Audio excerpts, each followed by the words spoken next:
আরামবাগে ত্রাণ বিতরণ শুভেন্দু অধিকারীর অতি ভারী বৃষ্টি, ডিভিসির জল ছাড়া সব মিলিয়ে দক্ষিণবঙ্গের একাধিক এলাকা বন্যা কবলিত। আরামবাগের ত্রাণ বিতরণ শুভেন্দু অধিকারীর পরশুরা খানাকুলে ত্রাণ বিতরণ।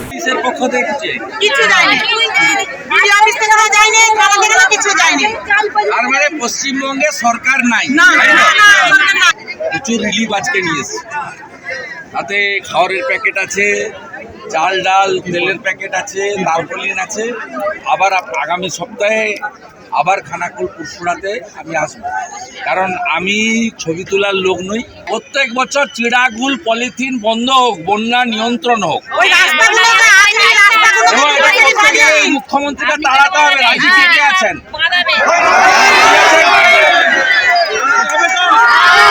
সরকার কথা দিচ্ছে 26 সাল থেকে বন্যা বন্ধ করবো, নইলে দ্বিতীয়বার মুখ দেখাবো না।